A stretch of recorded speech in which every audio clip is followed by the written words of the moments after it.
ಕಷ್ಟ ಸರ್, ತುಂಬ ಕಷ್ಟ ಇದೆ. ಏನಾಯಿತು ಮೇಡಮ್? ಯಾಕೆ ಇಷ್ಟೊಂದು ಬಡಬಡಾಯಿಸ್ತಾ ಇದ್ದೀರಲ್ಲ? ಈ ಕೇಸಲ್ಲಿ ತುಂಬ ಕಾಂಪ್ಲಿಕೇಶನ್ ಇದೆ ಸರ್, ಅದ್ರ ಬಗ್ಗೆನೇ ಯೋಚನೆ ಮಾಡ್ತಾ ಇದ್ದೆ. ಅದಕ್ಕೆ ಅಲ್ವೇನ್ರಿ ನಮ್ಮನ್ನು ನಿಮ್ಮನ್ನು ಬಿಟ್ಟಿರೋದು? ನಾವು ಸಾಲ್ವ್ ಮಾಡಬೇಕು. ಅದು ಗೊತ್ತು ಸರ್, ಆದರೂ ಮತ್ತೇನ್ರಿ? ನೋಡಿ ಸರ್, ನಮ್ಮ ಸರ್ವೀಸಲ್ಲಿ ತುಂಬ ಕೇಸ್ ಸಾಲ್ವ್ ಮಾಡಿದ್ದೀವಿ, ಆದರೆ ಎಲ್ಲಾದರೂ ಈ ಥರ ವಾತಾವರಣ ಇತ್ತಾ?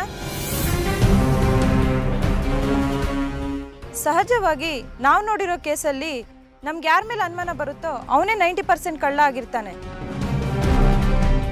ಆಮೇಲೆ ಅವ್ನು ಕಳ್ಳ ಅಂತ ನಮ್ಗೆ ಆಗಾಗ ಪ್ರೂಫ್ ಇಲ್ದೇನೆ ಲಾಜಿಕಲ್ ಆಗಿ ಪ್ರೂವ್ ಮಾಡ್ತಾ ಇರ್ತಾನೆ, ಹೌದಾ? ಹೌದು. ಆದರೆ ಈ ಮನೇಲಿ ಬೇರೆ ಥರನೇ ಆಗ್ತಿದೆ ಸರ್. ನೀವೇನು ಅಬ್ಸರ್ವ್ ಮಾಡಿದ್ರಿ ಹೇಳಿ, ವರ್ಕೌಟ್ ಮಾಡೋಣ. ಹೇಳ್ತೀನಿ ಸರ್. ಈ ಮನೇಲಿ ನನಗೆ ಸುಮಾರು ಜನದ ಮೇಲೆ ಅನುಮಾನ ಬರ್ತಾ ಇದೆ. ಆ ಮಹೇಂದ್ರ ಫಸ್ಟು, ಆಮೇಲೆ ಆ ದುಷ್ಯಂತ, ಆಮೇಲೆ ಆ ಚಂದ್ರಕಲಾ, ಅಂಜಲಿ, ಹೀಗೆ ಎಲ್ರ ಮೇಲೆ ಅನುಮಾನ ಬರ್ತಾ ಇದೆ.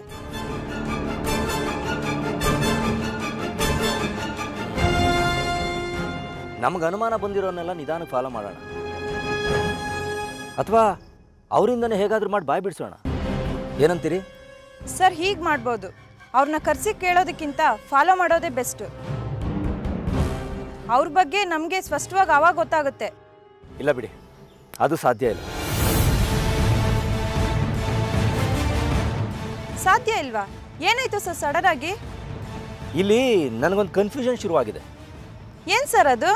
ಯೂಶ್ವಲಿ ಕಳ್ಳರಲ್ಲಿ ಒಗ್ಗಟ್ಟಿರೋದಿಲ್ಲ. ಒಂದು ಜಾಗಕ್ಕೆ ಕನ್ನ ಹಾಕಿದಾಗ ಜಾಸ್ತಿ ಜನ ಕಳ್ಳರಿರೋದಿಲ್ಲ.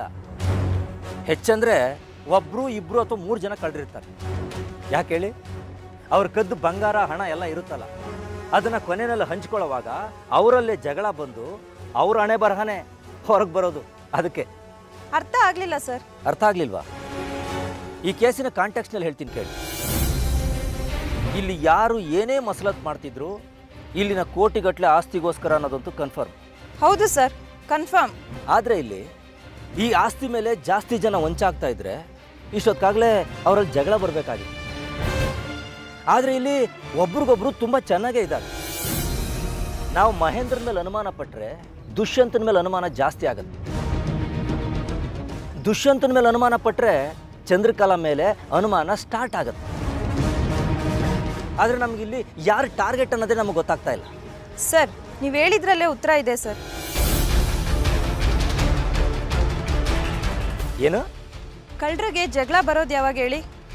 ಕೈಗೆ ಕಳ್ಮಾಲ್ ಸಿಕ್ಕಿ ಅದು ಹಂಚ್ಕೊಳ್ಳೋ ಟೈಮಲ್ಲಿ ತಾನೇ.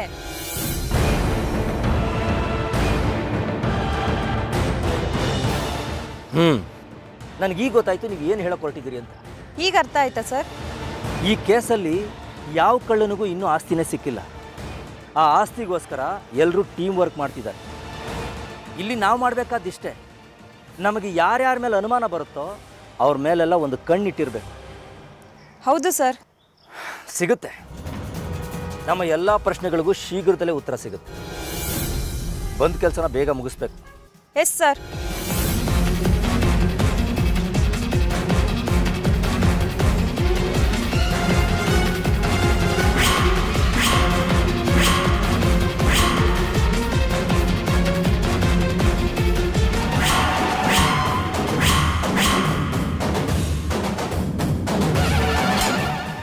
ಹೌದಾ? ನಿಜ ಹೇಳ್ತಾ ಇದೀಯ ನೀನು? ನಿನ್ಗೆ ಹೇಗೆ ಗೊತ್ತಾಯ್ತು? ನಿಜನೋ ಸುಳ್ಳೋ ನನಗೆ ಗೊತ್ತಿಲ್ಲ, ನನಗೇನೋ ಹಾಗೆ ಅನಿಸ್ತಿದೆ. ಇದು ಪಕ್ಕಾ ಮಹೇಂದ್ರ ಮಾವನ ಕೆಲಸನೇ. ಅದನ್ನೇ ಹೇಗೆ ಹೇಳ್ತೀಯಾ ಮಾವನೇ ಮಾಡಿಸಿದ್ದು ಅಂತ? ಇದನ್ನ ನಾನು ನಂಬಲ್ಲ. ನಿನ್ನ ಹತ್ರ ಏನಾದರೂ ಸಾಕ್ಷಿ ಇದ್ರೆ ಹೇಳು, ಆಗ ನಂಬ್ತೀನಿ. ನೀನೇ ಹೇಳು, ಇಲ್ಲಿ ಅವನಿಗೆ ಎನಿಮೀಸ್ ಅಂತ ಬೇರೆ ಯಾರಿದ್ದಾರೆ? ನೀನು ನಾನು ಅಲ್ಲ ಅಂದಮೇಲೆ ಅದು ಮಹೇಂದ್ರ ಮಾವನೇ ತಾನೆ. ಅವನಿಗೆ ಬೇರೆ ಎನಿಮೀಸ್ ಯಾರೂ ಇಲ್ಲ.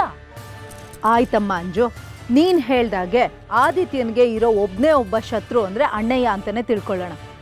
ಆದರೆ ಆದಿತ್ಯನ ಕಿಡ್ನಾಪ್ ಮಾಡಿಸೋದ್ರಿಂದ ಅಣ್ಣಯ್ಯಂಗೆ ಏನಮ್ಮ ಲಾಭ? ಅಷ್ಟೇ ಅಲ್ಲ, ಆದಿತ್ಯ ಇಲ್ಲ ಅಂದರೆ ಆಸ್ತಿಲಿ ನಯಾ ಪೈಸನು ಸಿಗಲ್ಲ ಅನ್ನೋ ವಿಷಯನೂ ಅಣ್ಣಯ್ಯಂಗೆ ಚೆನ್ನಾಗಿ ಗೊತ್ತು. ಐ ಎಗ್ರಿ, ನಿನ್ನ ಪಾಯಿಂಟಿಂದನೇ ಬರ್ತೀನಿ. ಹಾಗೊಂದು ವೇಳೆ ಆದಿತ್ಯ ಮಾವ ಬೇರೆಯವರಿಂದ ಕಿಡ್ನಾಪ್ ಆಗಿದ್ರೆ ನಿನಗಿಂತ ನನಗಿಂತ ಅಷ್ಟೇ ಯಾಕೆ ಆ ವಸುಂಧರಾಗಿಂತ ಮಹೇಂದ್ರ ಮಾವಂಗೆ ಜಾಸ್ತಿ ಟೆನ್ಷನ್ ಆಗ್ಬೇಕಿತ್ತು.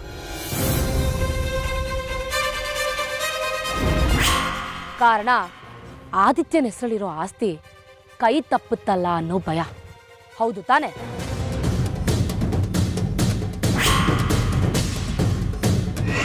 ಹೌದು. ಆದ್ರೆ ಸರಿಯಾಗಿ ಅಬ್ಸರ್ವ್ ಮಾಡು, ಆದಿತ್ಯ ಮಾವ ಕಳ್ದೋಗಿದ್ದಾನಂತ ನಾವೆಲ್ಲ ಇಷ್ಟೊಂದು ಟೆನ್ಷನ್ ಮಾಡ್ಕೊಂಡಿದ್ರೆ ಮಹೇಂದ್ರ ಮಾವ ಒಂಚೂರು ಟೆನ್ಷನ್ ಮಾಡ್ಕೊಂಡಿಲ್ಲ ಅಂದ್ರೆ ಏನರ್ಥ?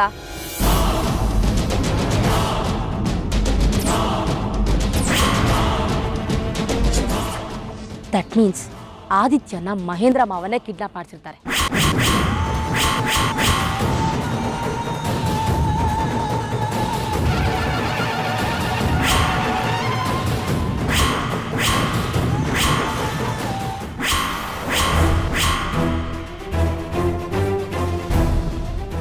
ಇಲ್ಲೇನು ಮಾಡ್ತಿದೀಯಾ? ಈ ಮುದುಕನ ಹತ್ರ ನಿಂದೇನು ಕೆಲಸ? ನಾನು ಏನಾರು ಮಾಡ್ಕೊತೀನಿ, ನಿಮ್ಗೇನು ಪ್ರಾಬ್ಲಮ್ಮು? ನನಗಿಷ್ಟ ಬಂದ್ರ ಜೊತೆ ನಾನು ಮಾತಾಡ್ಕೊತೀನಿ, ನಿಮ್ಗೇನಾರು ಕಷ್ಟನಾ? ಇವನೊಬ್ಬ ಹುಚ್ಚ, ಇವನ ಹತ್ರ ನಿಂದೇನು ಮಾತು? ನೀನು ಹೀಗೆ ಹೇಳ್ದೆ ಕೇಳದೆ ಬೀದಿ ಸುತ್ತಾ ಇದ್ರೆ ನಮ್ಮನೆ ಮರ್ಯಾದೆ ಏನಾಗಬೇಡ. ಇಂಥ ಕಡೆ ಹೋಗ್ತಿದ್ಯಾ ಅಂತ ಯಾರಿಗಾದ್ರೂ ಹೇಳಿ ಬಂದಿದ್ಯಾ ನೀನು? ನಾನು ಯಾಕೆ ಯಾರಿಗೋ ಹೇಳಿ ಬರಬೇಕು? ಲಾಯರ್ ಹೇಳಿದ ಮಾತು ಅರ್ಥ ಆಗ್ಲಿಲ್ವಾ? ನಾನು ಬೇಕಾದನ್ನು ಮಾಡೋ ರೈಟ್ಸ್ ನನಗಿದೆ. ನಾನು ಯಾರನ್ನಾದರೂ ಮೀಟ್ ಮಾಡ್ಬೋದು, ಯಾರ ಹತ್ರ ಬೇಕಾದರೂ ಮಾತಾಡ್ಬೋದು. ಯಾವ ದೊಣ್ಣೆ ನಾಯಕನ ಅಪ್ಪಣೆನೂ ಬೇಕಾಗಿಲ್ಲ. ಅವನು ಲಾಯರ್ಗೇನು ಕಷ್ಟ? ಅವನು 1000 ಹೇಳ್ತಾನೆ. ನೀನು ಅಲ್ಲಿ ಇಲ್ಲಿ ಸುತ್ತಕ್ಕೆ ಹೋಗಿ ನಿನಗೇನಾದರೂ ಹೆಚ್ಚು ಕಮ್ಮಿ ಆದರೆ ಅದನ್ನು ನಮ್ಮ ತಲೆಗೆ ಕಟ್ತಾನೆ.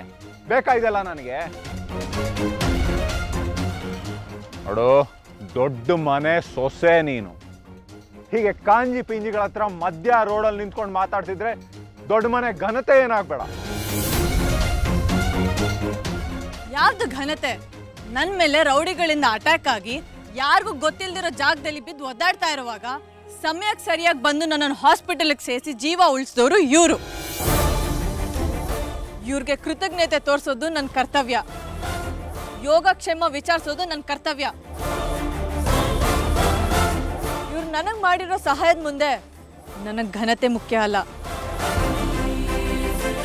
ಘನತೆ ನಿನಗೆ ಮುಖ್ಯ ಇಲ್ಲದೆ ಇರ್ಬೋದು, ನನಗೆ ಮುಖ್ಯ. ದೊಡ್ಡ ಮನೆ ಸೊಸೆ ನೀನು ಅನ್ನೋದನ್ನ ಮರಿಬೇಡ. ಒಳ್ಳೆ ಮಾತಿನಲ್ಲಿ ಹೇಳ್ತಿದ್ದೀನಿ, ಮೊದಲು ಇಲ್ಲಿಂದ ಹೋಗು.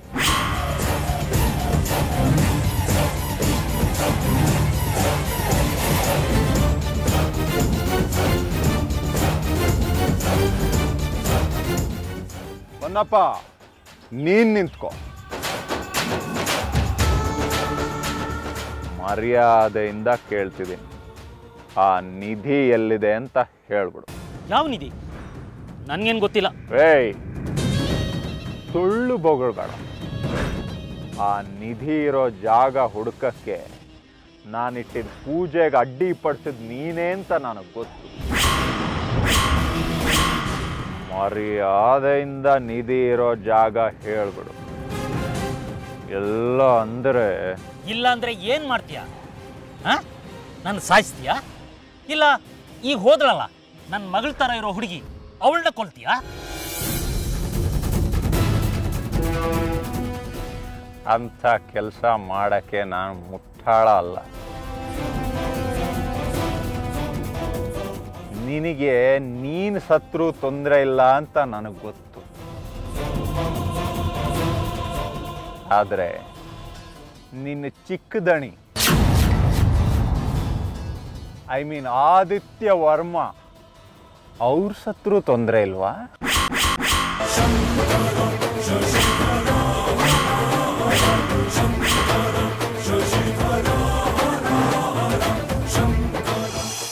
ಸಂಜೆ ನಮ್ಮ ಕಸ್ಟಡಿಯಲ್ಲಿ ಇದ್ದಷ್ಟು ನಮಗೆ ಅಪಾಯ. ಡ್ಯಾಡಿ ಯಾಕೋ ತುಂಬ ರಿಸ್ಕ್ ತೊಳ್ತಾ ಇದ್ರೆ ಅನಿಸ್ತಾ ಇದೆ. ಹೇಗಾದರೂ ಮಾಡಿ ಅವ್ನು ಬಾಯಿ ಬಿಡಿಸ್ಲೇಬೇಕು.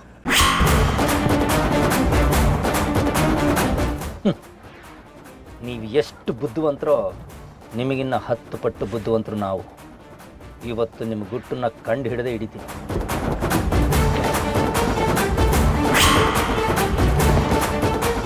ಎಸ್, ಇದೇ ಜಾಗ ಅನಿಸುತ್ತೆ.